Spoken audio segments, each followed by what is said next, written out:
Please be seated. Mr. Setti. Your Honour, I call Mr. Simon Bucket. Thank you. Mr. Bucket, can you hear us and see us okay? I can, yes. Yes, thank you. My name is Justice Martin, and I hope you know all the other parties here. Mr. Setti, I'm sure you can see him. He's counsel for the bank. He'll be speaking to you now. Thank you. Mr. Bucket, would you like to administer the oath? Good afternoon, Mr. Bucket. Can I please ask you to confirm your full name and your residential address? It's Simon Preston Bucket. My residential address is Flat 1 Southbridge House, 61A Warple Road, London, SW19 4LB. Thank you. And if you can please repeat after me, I affirm. I affirm. That I will say nothing but the truth. That I will say nothing but the truth. Thank you. Thank you. Mr. Setti. Thank you, Your Honour. Mr. Bucket, could I ask you to turn to page 7699 in the bundle?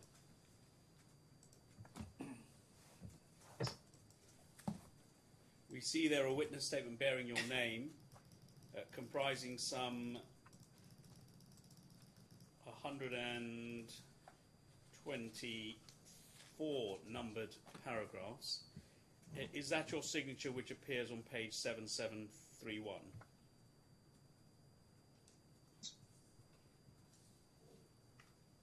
Sorry, we didn't catch that answer, Mr. Bucket. Sorry, yes it is. And is that the evidence which you wish to give to this court today? Yes it is. And subject to any clarification you may provide, are the contents of it true? Yes. If you remain there, there'll be some further questioning. Thank you. Mr. Bucket, before I ask Mr. Bickford-Smith to ask you some questions, I'd just like you to confirm, you are in London at the moment, I assume?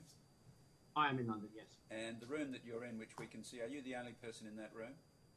I am. Yes, thank you. Mr. Bickford-Smith.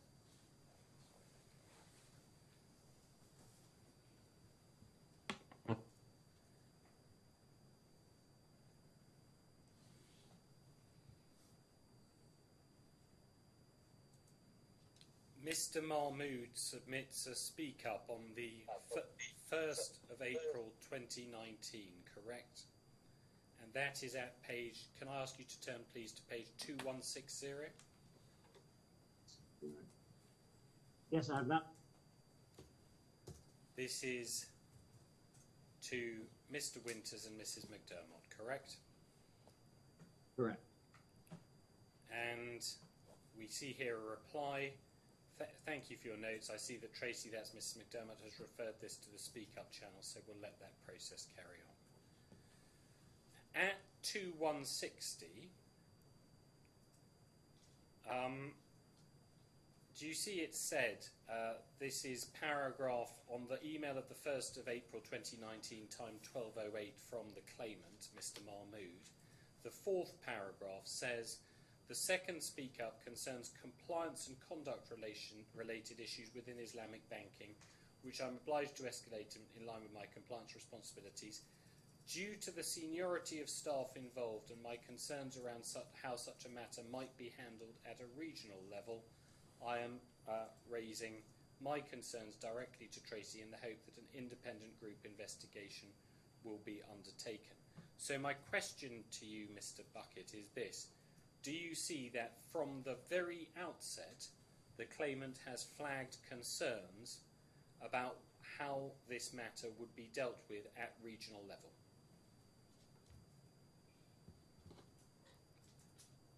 That is what he says, yes. Now, Mr. Winters says this is being referred to Speak Up. We'll let this process carry on. This is the 1st of April.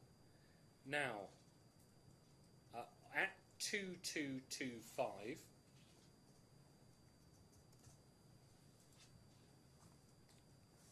at the bottom of the page, you see an email from Mr. Mahmood saying, please find attached a file note summarising some key points raised at a meeting yesterday. I bring this to your attention as the CEO of Group Islamic Banking on 3 occasions mentioned that if anyone wanted to raise a speak up against him, they were welcome to do so. I highlight these statements as it is the first time ever that the CEO Group Islamic Banking has made such a statement in the time I've been with Islamic Banking. It may be a complete coincidence, or it may be that someone has inappropriately advised the CEO that a speak up has been raised. Now,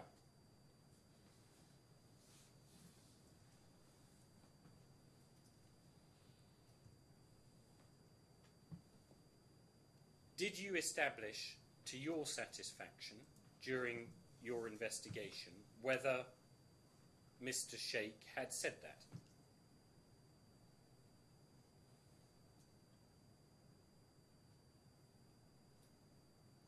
That wasn't really part of the investigation at that point.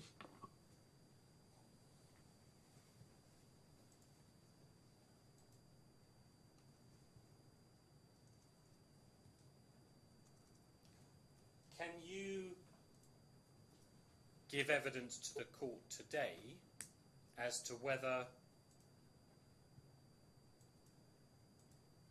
here and now you know whether that was said or not? During my investigation, I saw no evidence that that was said. Do you not accept that it would be an extraordinary coincidence for the CEO of a business unit to make those remarks within 15 days or 14 days of a speak-up being raised? I can't speak to the CEO's comments when I'm not privy to. Well, you say that. It's correct, is it not, that many meetings within the Islamic banking unit were recorded, were they not? It was claimed that they were recorded. Did you ever access any recordings? We asked for any recordings that were available. However, I believe there were a very small number, but they didn't have any evidence to corroborate any of what you're saying here about speak-ups. Who did you make that request to? That would be made through both the business and anything through our e-discovery team. When you say the business, who within the business? I believe there were two individuals who had knowledge or had access to that, who directed us to where we should put our requests to. You may not remember, but if you do remember who those individuals were, who were they? I'm sorry, I don't recall. 2178.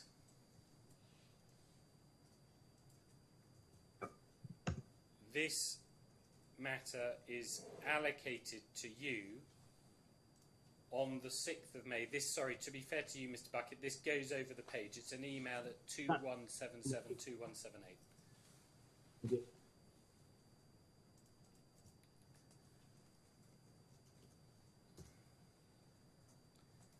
And Haniza Abdullah has said she needs to confirm whether this case is in scope or tagged as in scope or out of scope. Please can you send me all the correspondence? And this is sent to Speaking Up, Compliance and Kirsten Trott. Now, we can see that on 2176, Yep.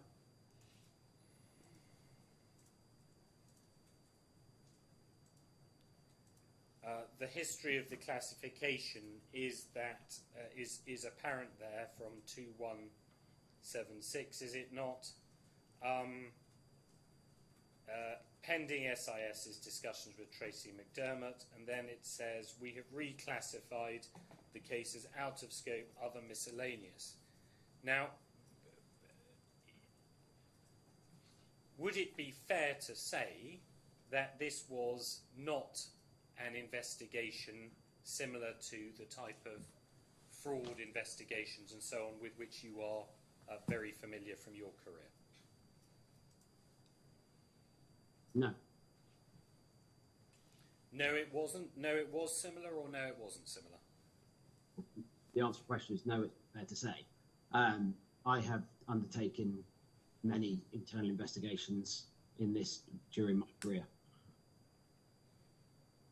So you were comfortable handling this investigation, correct? Yes. And we see a meeting of the Project Barossa team on the 10th of May, and that minute is at 2321. Yes. And it said at point 2 on page 2321, Group I3 will maintain a confidentiality register of persons briefed. Action. SB will draft a confidentiality brief to be sent to all who will be added to the confidentiality register. Now, just pausing there, you agree that it is standard practice to keep a register like this, correct? For this type of case, yes. 2325, we see, and you may need to blow this up on your screen, or you may have a big monitor. We see an investigations log.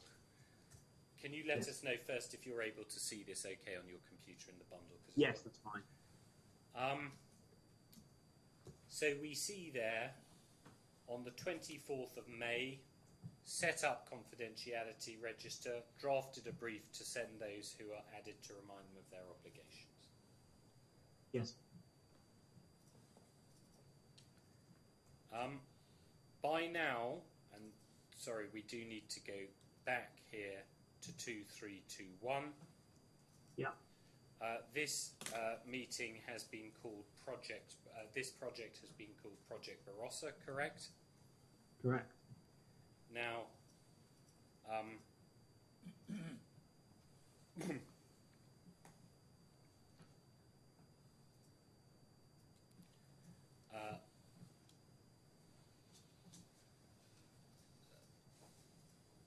just on the issue of the name, Barossa, Mr. Bucket. Now, it is a valley in South Australia, correct? I understand it is, yes.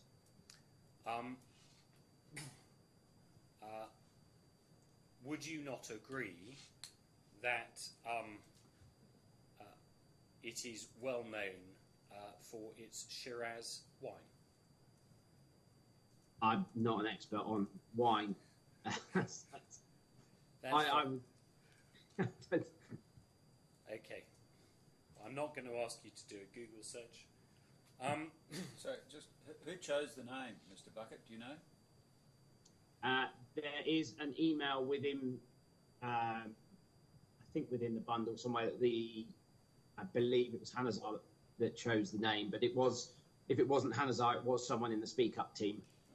There is evidence somewhere that says the name was chosen. Do you know Hanazar? Is she in London? I do. Yeah. All right. No, she's in Singapore. She's in Singapore. If it assists, Your Honour, the reference is 2177. Thank you. Thank you. Do you have any knowledge of the basis upon which the name would have been chosen? I don't. All right, thank you.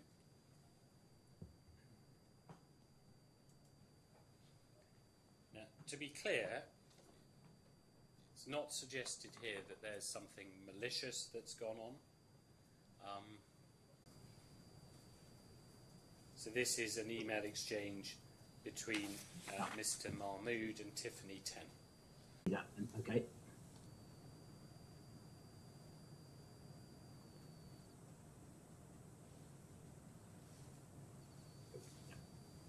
And you identified this. Sorry, I don't want to.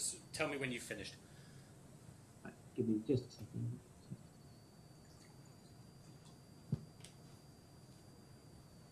Yes, okay.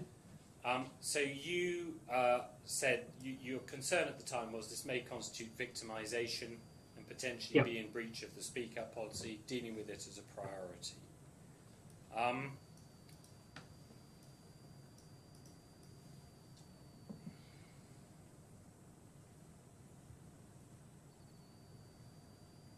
We then turn to 2352.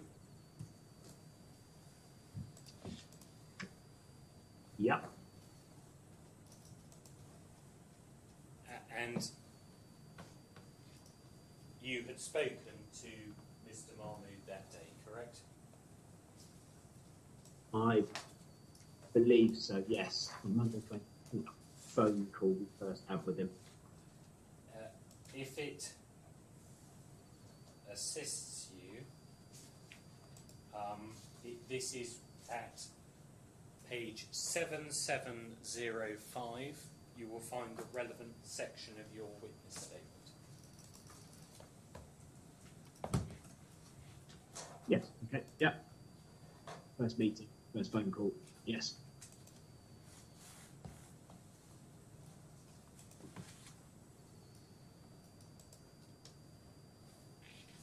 And do you agree? Sorry, could you give me the number of the email page again? 2352.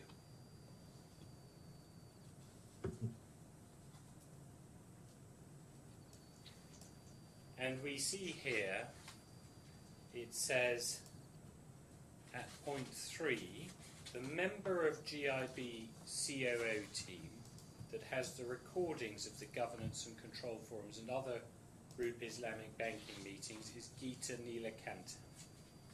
Yes. Do you remember interacting with her? That would have been the person I asked to start with who had the recordings. And your evidence is that what you ultimately retrieved was very little, correct? Right.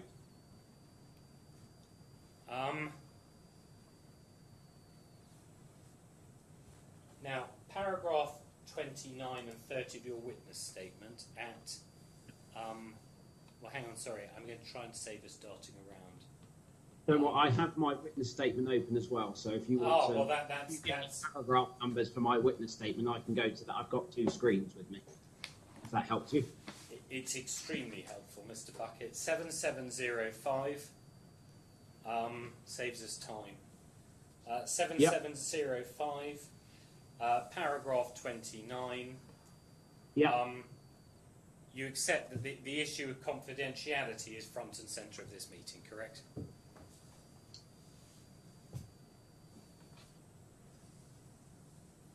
It's certainly something that we wanted to put the claim at ease about at the beginning of the meeting, yes. Now, 2406. Mm-hmm.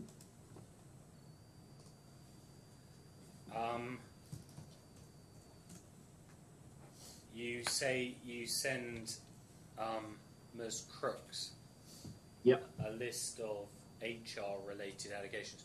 Just pausing there, it's correct to say, isn't it, that right from the very moment this speak up is raised, we've seen there's a discussion whether it's in scope, out of scope. Do you agree that if it wasn't in the scope of your remit, it might be in the scope of employee relations, human relations? I don't quite follow your question. So if it was out of scope of my remit, are you saying if it had been judged to be in scope of a speak up, would it have been done by employee relations? That is the question I'm asking. If it was in scope of a speak up, as I understand the bank's policies, it would likely have been done by SIS or employee relations. I don't fully understand. Sorry, I don't fully know the who would do what. I think it depends on the complexity and location of disclosures. Now, I was at 2406 with you. Emma Crooks is central HR, correct? She is. And then we see at 2413. Yes. On the 28th of May, Yep. Emma Crooks forwards this on to Myrna Al-Najjar, correct? Correct.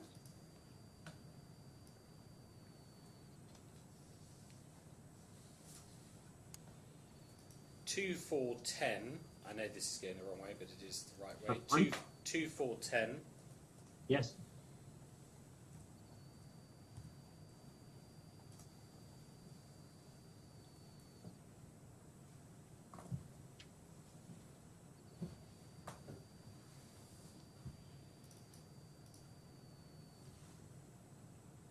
You ask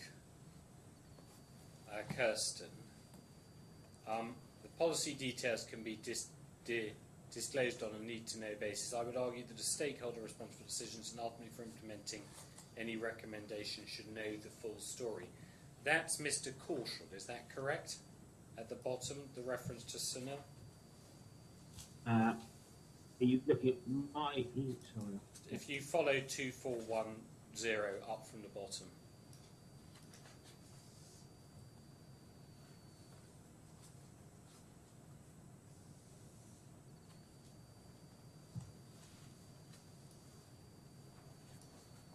Sorry, your question was, is the person I'm talking about here Mr. Colshaw? Yes. It is.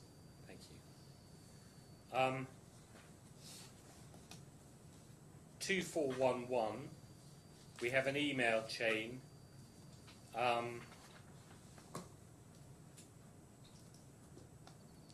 Let's actually begin this in the correct place. Yep. 2413, we were at Ms. Al-Najjar, forwarded to Ms. Al-Najjar. You then Yes. follow up on the 10th of June and 2412. I'm starting interviews with staff members this week in connection with the matter below. Could you review the information provided, Emma, and let me know if these should be these should be a separate ER investigation? And you then asked Ms. Al-Najjar on the 11th of June. I'm holding our first interview on Thursday and need to know if I should be excluding any of these allegations from our questions. As it currently stands, the interview plan involves questions on all allegations. Yep. So it's fair to say that you are saying to Ms. Al-Najjar, should I be handing some of this over to you, or should I deal with all of it, correct? The purpose of it was, one, to ensure that we're not duplicating work as normal part of the process of business, and then two, to understand if there should be any division between the two teams. The reply that you get is on the 12th of June, spans 2411 to 2.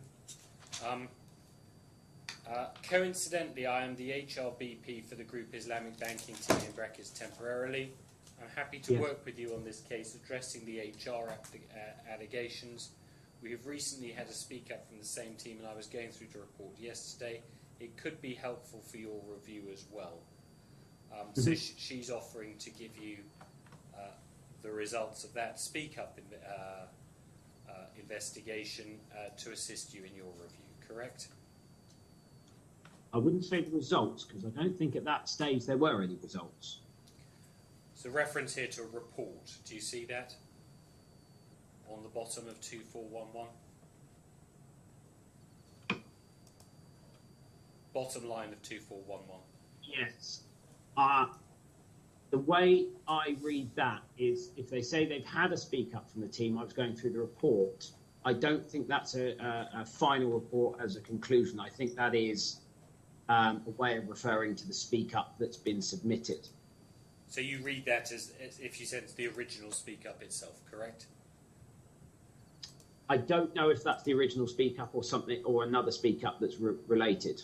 I know that there were a number different speak ups within this business group. And you say, suggest we keep the investigation into these allegations as part of the main investigation. I'm ready to help with the review on the ground. So this is an offer of assistance, correct? Yes. And then if you are in Dubai, I'm happy to catch up with you and agree the plan I'm working half day from home today, have back-to-back meetings until 4 p.m. Happy to meet after that if you're here and available. Alternatively, we can catch up on the phone today or tomorrow before your first interview, and she then gives you her mobile number, correct? Correct. Had you asked previously to meet with Ms. Al-Najjar? We did ask to meet. I don't know if it was prior to this email. Given that she says that she is the HRVP for Islamic, may not have done. I don't know. I'd have to go through all of the email chains, but it may have been the first interaction with Miss Al. Well, I'd suggest to you first that it was your first substantive email exchange with her. And secondly, that in that email exchange, first she is offering to meet. You agree with that? Yes. And second, she has given you her mobile number if you are not able to meet, correct? Correct. And she specifically offered to do this before your first interview, correct? Correct.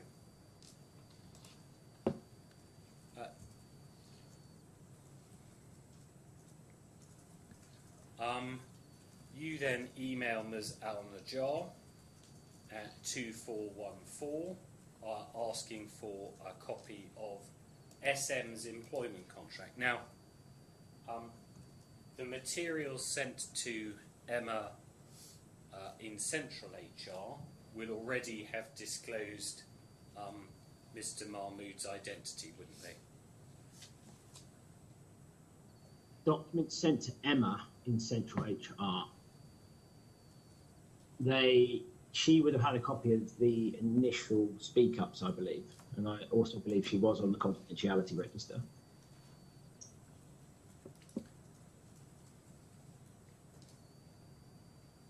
If it assists you, the confidentiality register,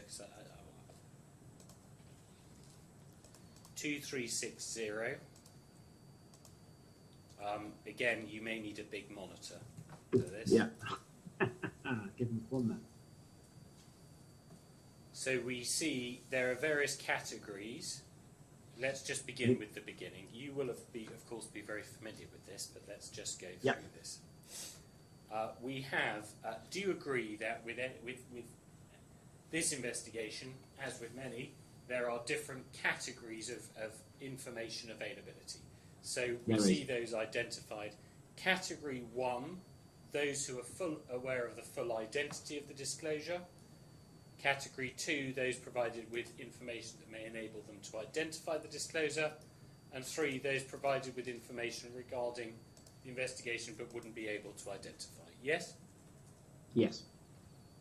So we can see there, can't we? Emma Crooks is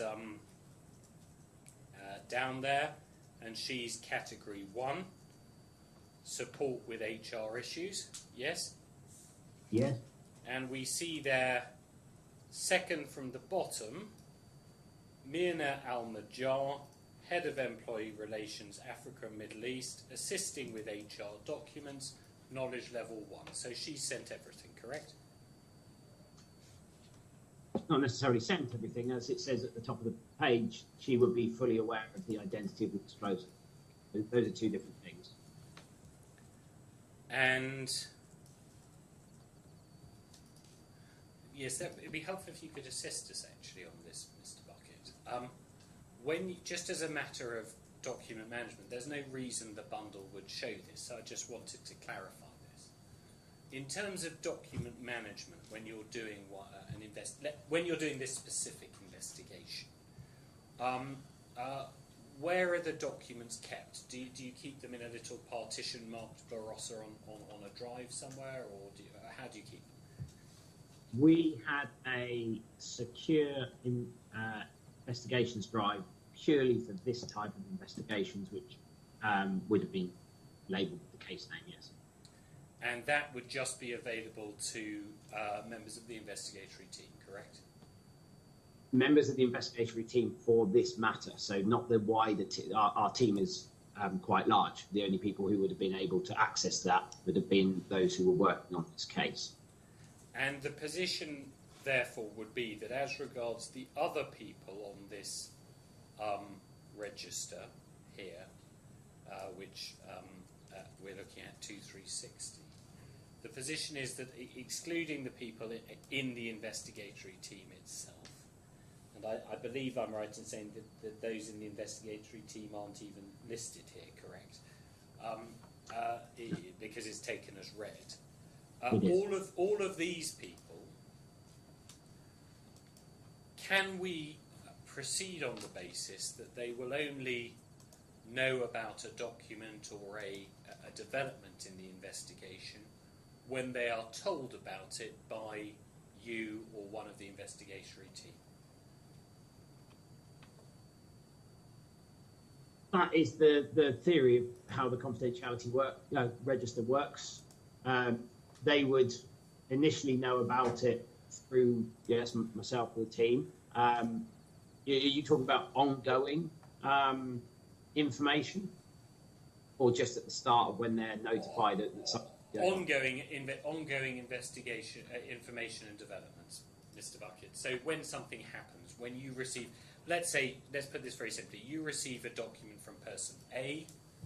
Am I right in putting to you that it doesn't follow from people's presence on this list that they will all have access to some drive and will immediately see when you've uploaded that document to it, correct? That is correct, yes. And in order for them to know what's happened, an email needs to come either from you or obviously from someone else who has the information or knowledge, correct? Yeah, that sounds correct. And 2418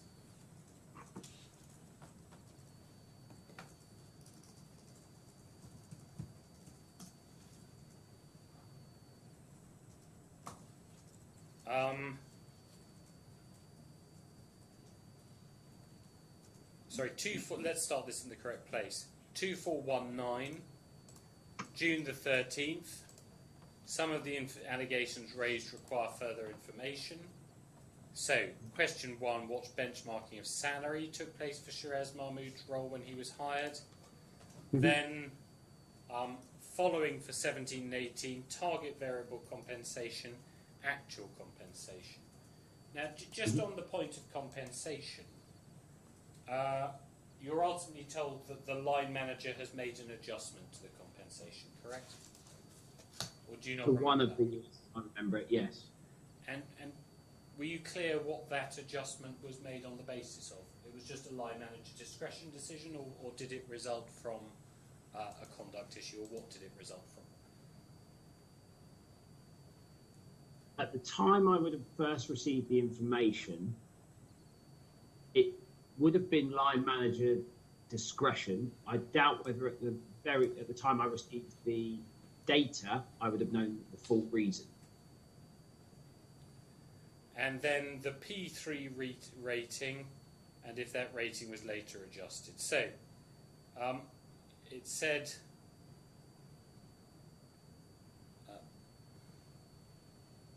please, and then the email that you get back says, please find attached the required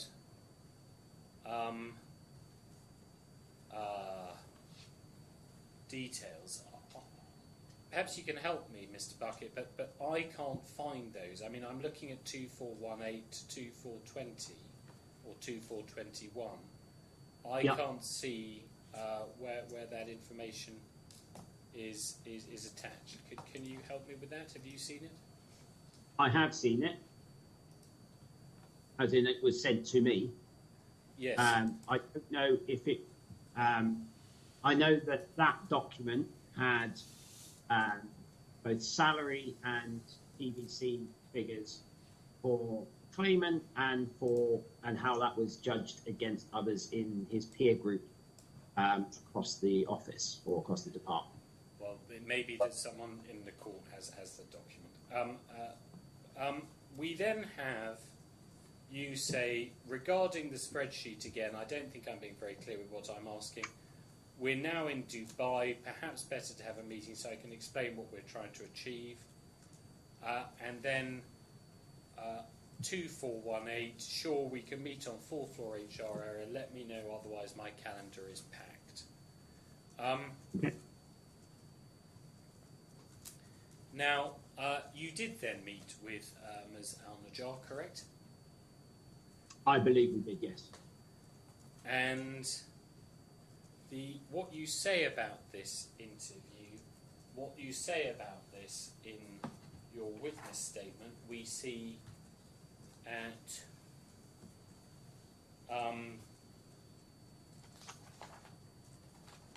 page 7712, end of paragraph 63.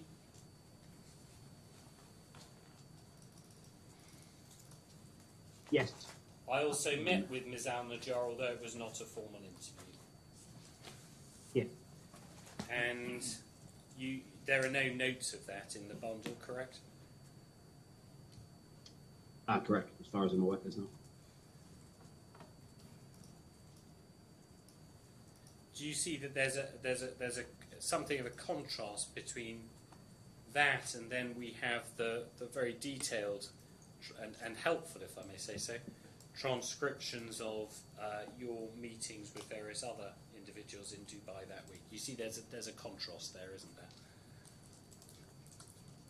there? There is, but you're talking about interviews versus meetings.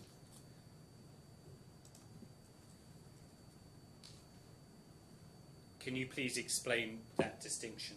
I mean, Absolutely. I know, sorry, just to save time, we know that your interviews begin with a formal explanation, Yeah. an explanation that things are being recorded, an explanation that people have to bear in mind their regulatory and legal obligations to the bank, an explanation that they have to tell the truth. All of those things are understood, and likewise that an interview is carefully transcribed afterwards. But in terms of the question of a meeting, how would you distinguish it from that? So if an interview is undertaken with those who are either subject witnesses or those who can help with the investigation and the allegations that are under investigation, this meeting with Ms. Al-Najjar is because she is assisting with our work rather than part of the investigation. If I may put it in a possibly simple way, you know, in terms of the restaurant, she's on the sort of staff side of the operation, correct? In terms of, it's an interesting analogy, but you could say that, yes. She is, yeah. She's I see where you're going. Yeah. So we then have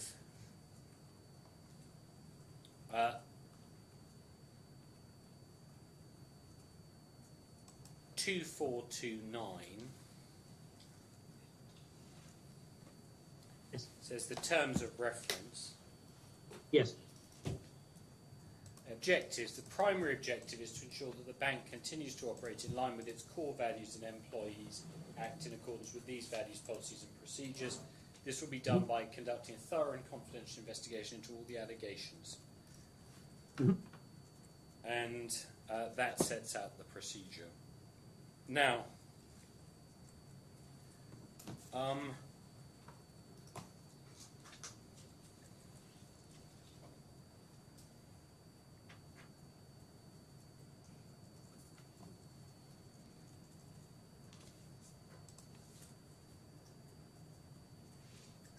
we then have,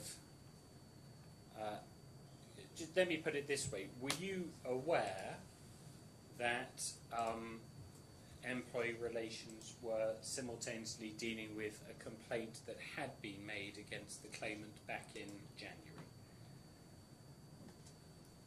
At some point I was made aware. I'm not entirely sure exactly when that was, unless of course you have it to put to me. No, that's fine. I don't Now, think we knew this time. I'd have to look back.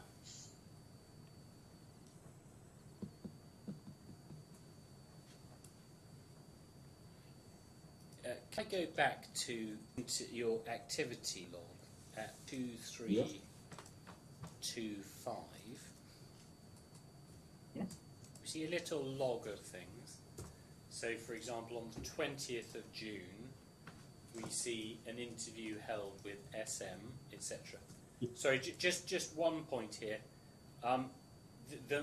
It's correct in saying, following on from your previous answer, that meetings are not listed here. This is just normally just interviews, but we do see one meeting here, don't we, which is on the 26th of June. Yes. You asked for a Mr. Mahmood, so you held an interview with him on the 20th of June. You have another interview on the 23rd. You've spoken also with EDG, that's Mr. de Groot. You've held an interview with Mr. Vaselli. Yes. An interview with Mr. Akbar.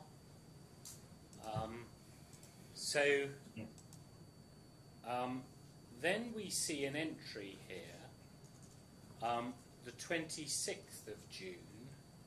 Mr. Mahmood asked for a meeting, stated that he, and you say one thing about this, which is he may take matters to a regulator if he does not see a correct outcome. First point on that.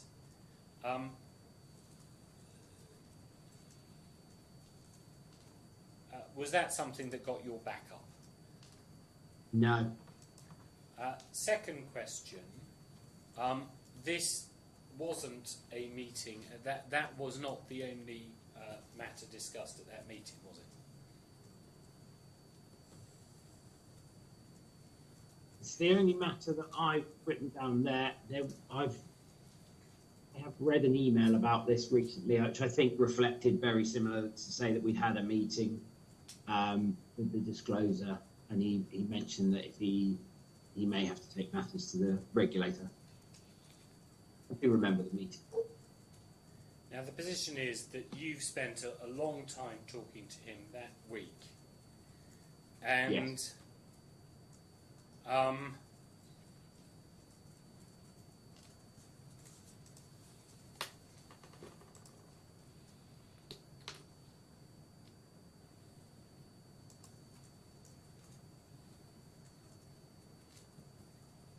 He returns in that meeting to the issue of how he and Mr. Vaselli have been treated, correct? Which meeting? On the 26th? This is the meeting of the 26th. Not that I recall. And you don't recall him raising concerns about bullying and aggression in meetings? Not in that meeting of the 26th, no. Do you remember Mr. Vaselli raising issues about people having shouted at him in meetings, for example? I'd have to review the interview that we held with him on the 24th. But you don't, sitting here now, have any independent recollection of that unless I take you to a document, correct? Correct. Do you have any recollection about issues being raised by the claimant on the 26th of June about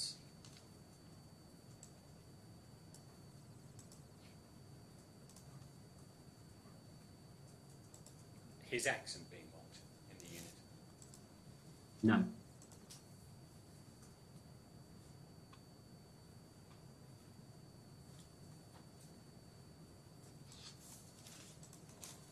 Did you have a feeling across not just that meeting but also the week as a whole that the claimant had sort of wanted to get a lot of things off his chest, correct?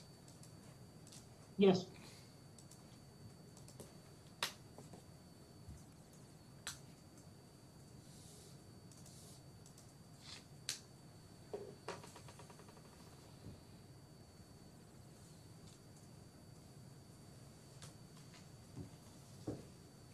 do you accept that one of the issues discussed was about a difficulty, to put it neutrally, between the claimant on the one hand and Pakistani senior members of the management team on the other?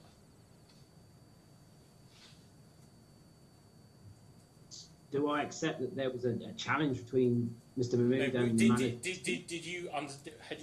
had that been discussed over the course of that week? the challenges between Mr. Mahmood and the management team? Yes. Do you have a recollection of the claimant saying in the meeting of the 26th that this had strayed into negative comments about the UK, etc.? No. And is it correct to say that the main thrust of what the claimant was saying throughout the week was very much focused on what I might loosely describe as the compliance issues, i.e., these are the problems with the COO, these are the problems with how the business processes are working, these are the risks and issues I see? It's fair to say that was the focus of this, correct? Correct. So there's no, just to be clear about this, I'm not putting to you that the claimant arrived in his first interview and said, I'm here to talk about, race. What he was actually focused on and what you were focused on was a series of strong allegations about compliance and how the unit was being managed, correct? Correct. Thank you. Now,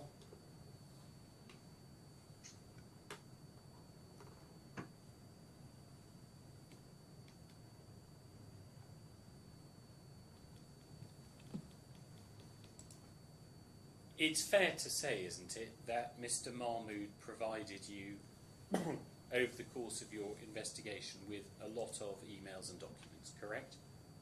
Correct.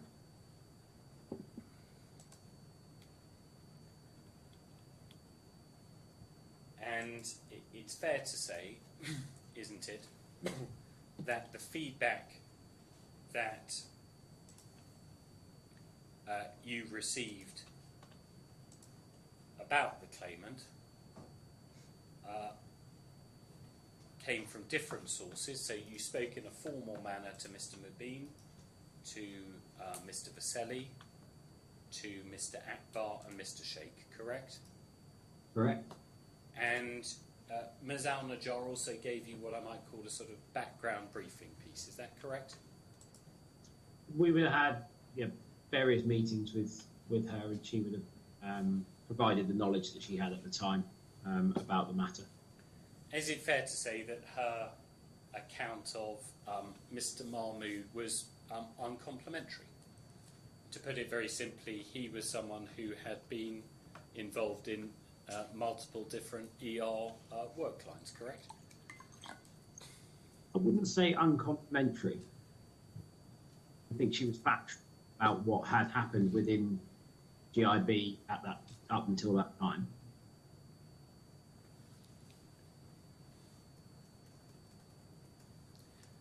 And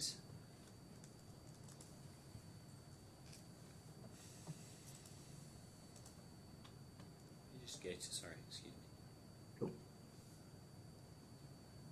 Oh dear. Got a computer problem. Don't worry, Mr. Bucket. Wonders of technology. You're there in London. You're fine.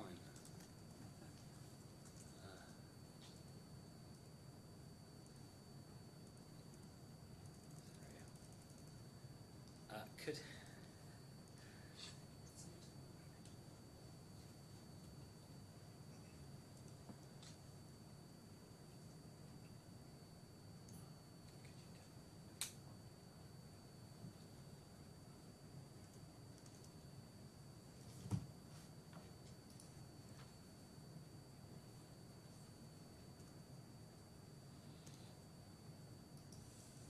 My apologies, Mr. Bucket. Oh, okay.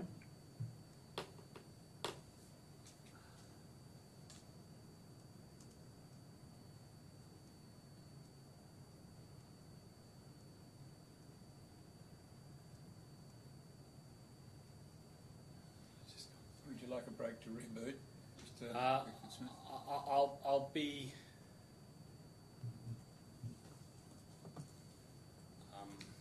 When we wouldn't be breaking, I just need to. I'm just going to be a moment.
Yes, can I, sorry about that, that was rather, I apologise, Mr. Bucket. Can I take you, please, to page 2745?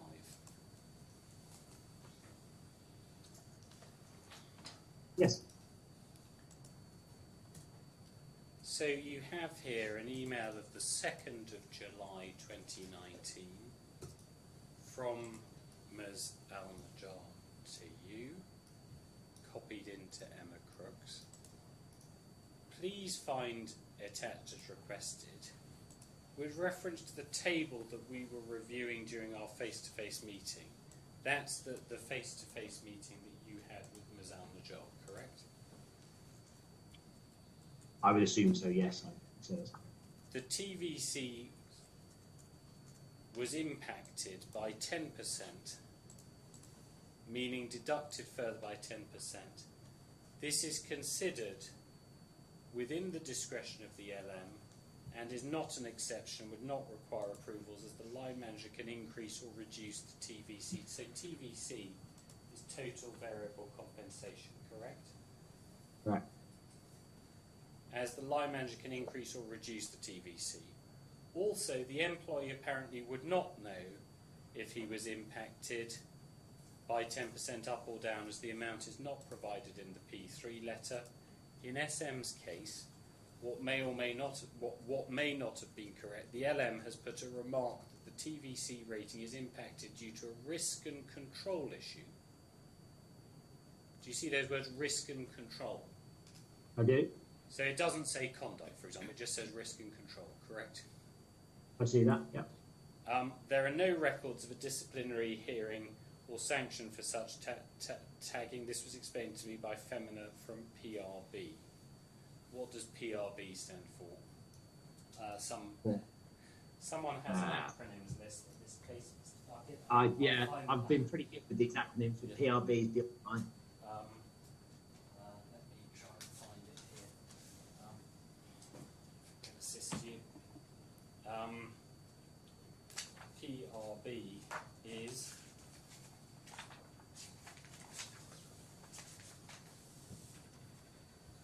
I'm not on the acronym list, so there we go. So we don't know. It's called something, would be my guess. Is it a sort of type of what one might call sort of it's a money function, sort of paying employees function? Is that the kind of... By the way she's talking, it must be. Your Honour, I believe it's performance, reward and benefit. Performance, reward and benefit. This has been very helpfully said. Performance, reward and benefit. So this is what you've been told. And you took that, obviously, as simple, factual information about what had happened, correct? Correct.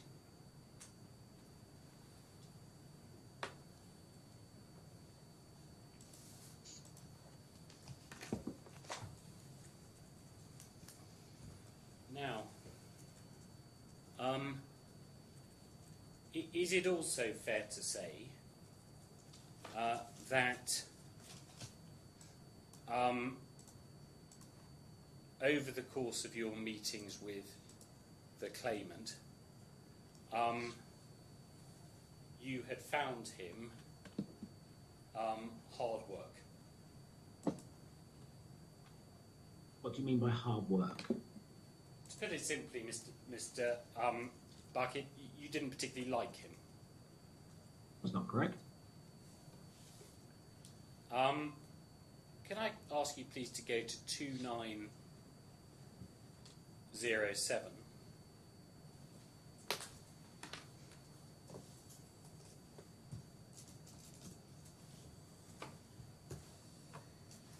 This is an instant messaging exchange between you and Mr. Ayrton.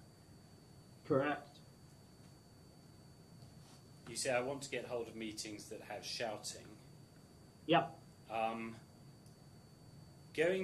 Martin Ayrton says, going to contact SM for the date of the product form when he said this happened because I think it's recorded. Okay. I'm sure I won't get a straight answer, but we'll try. So that shows, doesn't it, an element of frustration at dealings with the claimant, doesn't it? No.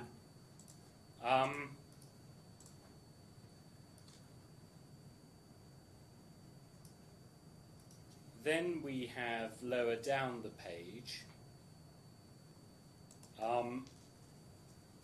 This exchange is going on in July. You say, did you see your feedback for P3? What did you think? I'm flexible. And then you say, I plan on letting... Stop you there. The person talking is actually the line above. It's the way it's come out is not very clear. So did you see your feedback is actually Martin talking, not me. That makes sense. Can I just clarify? This would be what, the half-year P3, is that right? Where are we? July? Yes, that is our mid-years, yeah. Put me down for a mid-year 1A, so that's you, correct? Yeah, that is me. So this is just sort of banter between you and Mr. Ayrton, correct? It is. Yeah. And your evidence is it's not to do with Mr. Mahmood? No, that is to do with the situation between Martin and I the previous year. Agree.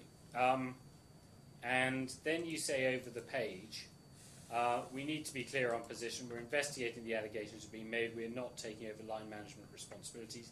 That is referable to the report into Mr. Mahmood, correct? Correct. Lol.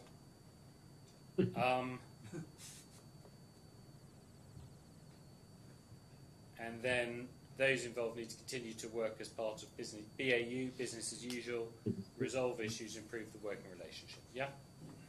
Yes.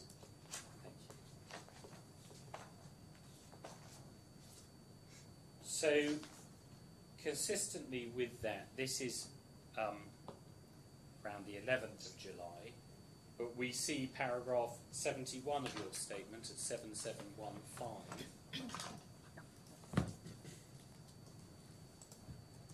You've received an email from the claimant saying that Mr. Sheikh has told Mr. Mabeen and Mr. Taimuri that they should limit meeting with him and not spend too much time with him, correct? Correct. You're asked to highlight concerns, whether there's an FCA breach, and then what you say at 72, 2854, is consistent with the position we've just seen in that messaging exchange, i.e. that we are not replacing the role of your line manager, escalate one level up as normal. And you say here at paragraph 72, I was concerned that the claimant was raising new matters on a regular basis, most of which seem to be business as usual issues. Just on that point, just matter for you, Mr. Bucket, do you think that if the compliance function are told, if the Sharia department are told not to meet with the claimant and not to copy him into too many emails, you just regard that as a sort of part of a, if you like, what I would loosely describe as bad office politics, correct? Yes. And on paragraph 75, 15th of July, Mr. Amos, Mr. Ayrton and I attended a call with the claimant to discuss his latest concerns. Is it fair to say, Mr. Bucket, there's an element here of if I may put it perhaps colloquially, there's an element here of fatigue setting in. Is that a fair statement? On whose side? On your side. No. And then we see that page 77, I agreed with Mr. Ayrton we needed to ensure we were doing everything we can to predict victimisation. That goes back to the log and the issues we discussed earlier, correct? I'm sorry, page 77. So, sorry, 7717, paragraph 77. Oh, paragraph. I'm sorry. Scroll down. One, two. Is that raised? Sorry, can you repeat your question for me? I'm not going to go through all of this again. The point I'm making is this relates back to the log and the issues we saw earlier, correct? And how the steps that you did take to try and control information flow, correct? The point I'm making in 77 is about victimisation, and the log comes into that because if you have an allegation of victimisation or a leak, that is where you would start looking. So while I don't think that entire point is about the log, the point is more about victimisation allegations potentially arising. But it does link back to the log. Well, I mean, the log here referred to is paragraph 77, a log of those who were aware of his identity. We've looked at that. Confidentiality register. Yeah. But there isn't a reference here to a specific. Is there a victimisation? I also suggested we undertake a victimisation risk assessment, although I do not recall doing so. I mean, is there one you can point me to here in this document? Is there a victimisation risk assessment I Yes. can point you to? No. No. And do you think one wasn't done? I don't think one was done. Well, not by me anyway. And we then have paragraph 86. So, sorry, we go through your report. Yes. I think, is this the draft or the final? Let's just have a look at this. 3174.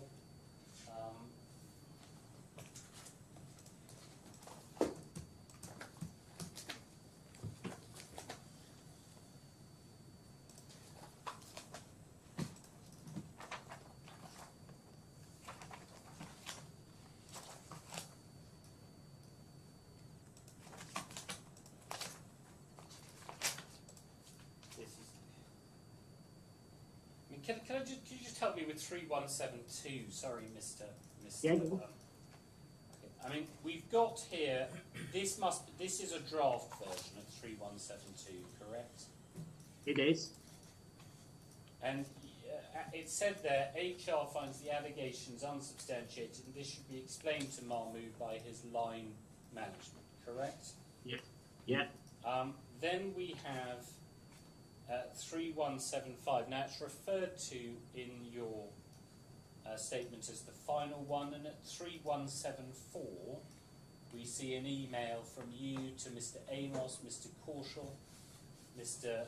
Nick Gilbert, who's very senior in compliance, correct? Nick Lewis, who's another senior employee, Martin Ayrton, who's been working with you on this investigation, Peter Barnes, who's also internal investigations, correct? Correct. Please find attached a report for Project Barossa. And it says, discuss the next steps, including implementation of recommendations and update to the disclosure. Now, it's the case, isn't it, that you, I just need to put this to you and go through it. You never shared a draft of this report with Mr. Mahmood as disclosure, obviously, correct? No, I didn't. And you never sent him, yourself anyway, a copy of this during his employment by the bank, did you? No. And this was something where, as we saw in the draft recommendation,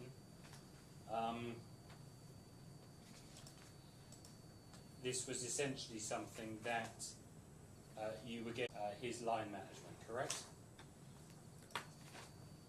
That element that we looked at was being left to his line management, yes. I believe there were a number. 3190 might be helpful on that for you, just to... Yeah. So,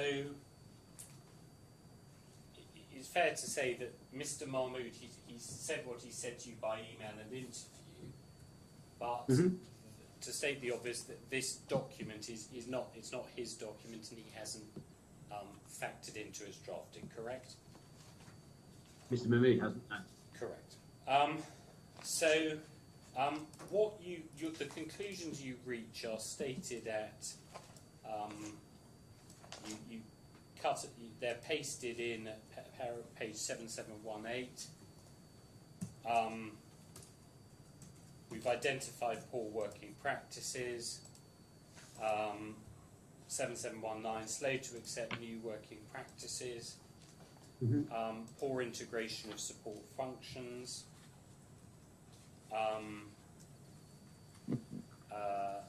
There is a personality issue between the head of compliance IB and the COO GIB.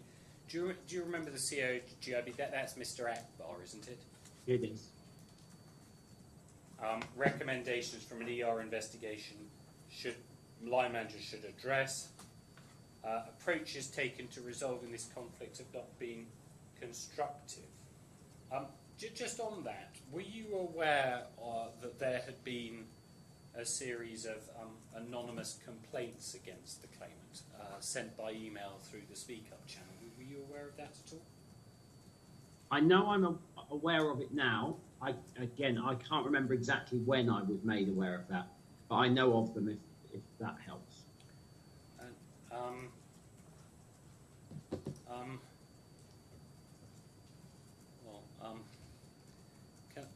I'm sorry to put this to you so simply, What? Mr. Bucket, but can I just clarify with you? If you don't know the answer to this question, you shouldn't feel obliged to answer it.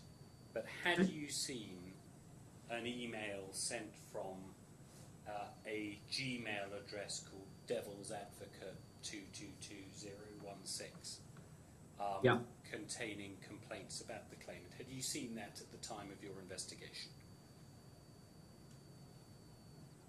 I don't know.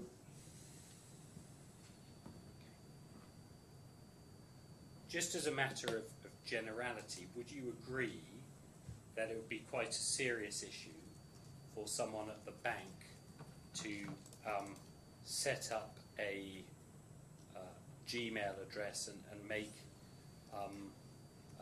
a strong complaint on an anonymous basis about a fellow employee? Would you regard that as of concern for you? For me, as part of this investigation, or me just in? Are we just talking? I think general? no. Sorry, I don't. It's not a general question. It's for, would that have had an impact on this investigation for you? It happened. I don't. If it was a speak up, I don't think it would have been fed into this investigation because they're dealt with often in isolation due to the confidentiality and the security that needs to go around them. Okay.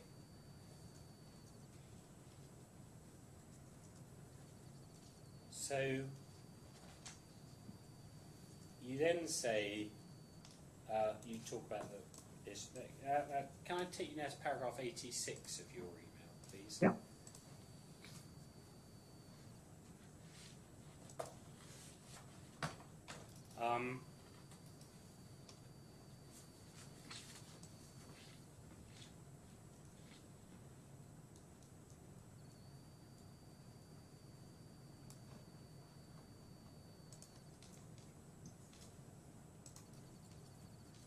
Actually, sorry, I have to do this just before I go there. I don't think it's fair to you. Can I ask you to Okay. look at the email at page 7197, please? 719.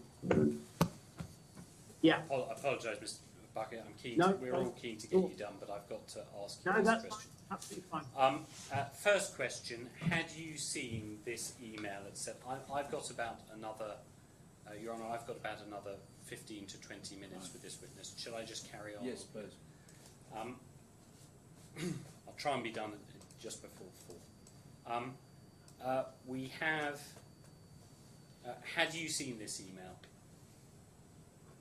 I don't recall seeing this, apart from when the bundles were sent, and I in my pre-reading for this trial, that's why the email you mentioned rang a bell with me, because I'd seen it in this bundle. I don't believe I'd seen this email at the time of our investigation. And we see there some allegations. For example, 4th paragraph down, dishonest and deceitful, etc. Lacks the core values of honesty and makes the working environment toxic and discriminatory, etc. Yeah. Now, would this have been something you'd have wanted to look into, or would you have seen this effectively as an ER matter?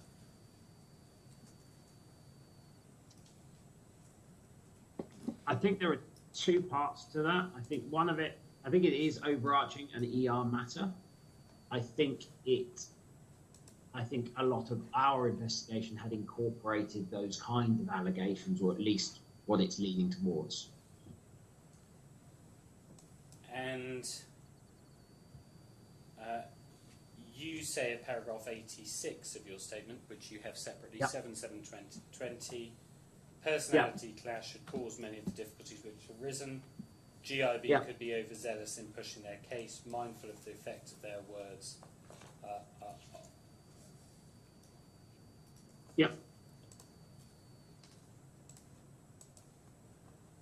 And can you just explain how you came to the conclusion that there was, well, let me be more specific. When you use the word individual cases of misconduct, misconduct's a word that can have a lot of meanings. What were you classifying as misconduct for the purposes of this investigation? You'd appreciate, for example, you can have employee misconduct, you can have financial misconduct, there are all sorts of types. Can you explain that, please? So there's nothing there that we saw in our investigation to say that this particular person has done this particular thing. And there are no previous cases through HR or otherwise of misconduct against GIB management. So you're talking about from an ER perspective, effectively what you're saying is there's people have got a clean shit from a disciplinary point of view. Is that what you're saying? I'm saying from our investigation point of view. So what we've looked into, what we've found, what evidence we have up front of us, there is nothing amounting to individual cases of misconduct. And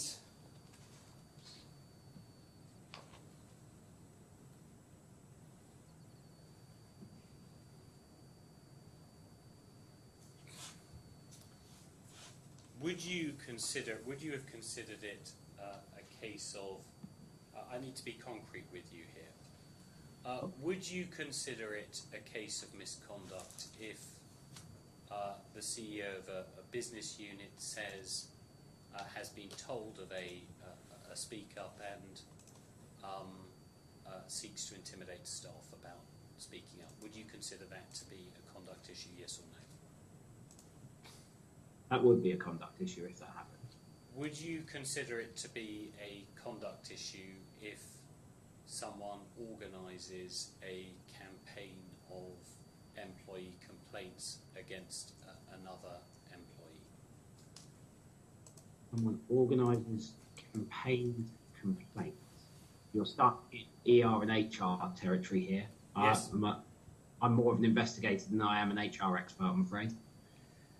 You don't need to apologise at all, Mr. Bucket. I just wanted to clarify the point of principle. You then say, paragraph 88. Yeah. Over the course of approximately 9 hours, he did not once allegedly been subjected to discrimination or harassment. That's in the interview transcripts there. And then you say, we did not uncover any evidence of discrimination or harassment because of the claimant's race or nationality. Now, you were aware, weren't you, of the claimant's complaint that in August 2019, Mr. Mahmood had complained that Mr. Vasselli had been told by Mr. Akbar that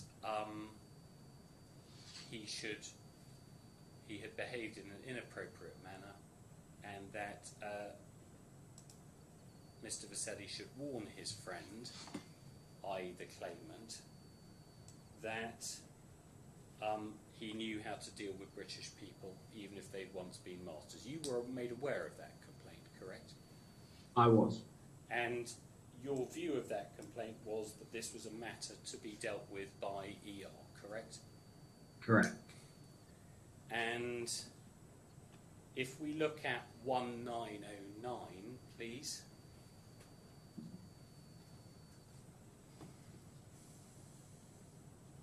Yeah. We see here paragraph 2 of the substantive email. It takes courage to write about a person whose head in compliance and considers himself a cop of the colonial era who's above the law. A series of complaints in here. Reference to a culture of harassment, victimization. Yeah. Do you consider this to be a reference to the claimant's British heritage or not? The complaint he sent to me, or this email? The document that should hopefully be on your screen.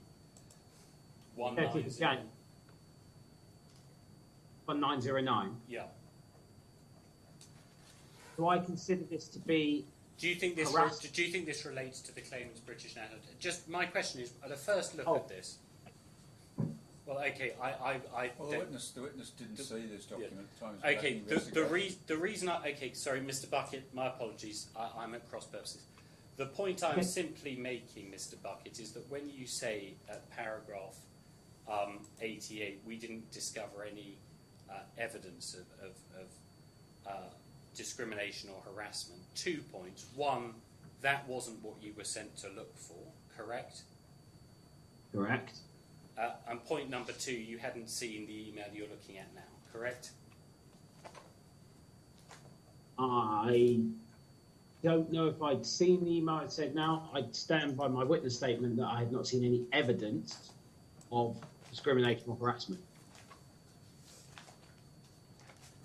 An accusation in my book is not evidence. I think has Mr. Bucket frozen? No, he's still there. So that is, you then deal again briefly with the victimisation concerns of paragraph 118 and following. Yeah. And that was the end of your involvement in this process, correct? Correct. I have no further questions, Your Honour. Thank you, Mr. Bickford-Smith. Mr. Setti, do you re-examine? Thank you, Your Honour. I have no re-examination. Thank you very much, Mr. Setti. Thank you, Mr. Bucket. That completes your involvement in this case, so you're free to go about your business. The only thing that you can't do, I'm afraid, is talk to anybody who is going to give evidence on behalf of the bank in the remainder of this hearing, which is over the next 3 days. Now, I assume you've been told or will be told who those people are. So once you know who those people are, just don't have anything to do with them, if that's all right. And otherwise, thank you very much for your assistance. You can leave. No, thank you. Thank you. Any housekeeping, gentlemen, before we adjourn? No? All right, we'll adjourn. adjourn until 10 a.m. when we have, I think, Ms. Najjar. I think that's right, isn't it, Mr. Setti? Yes, that's right. Yes, all right. Thank you. We'll adjourn until 10 a.m.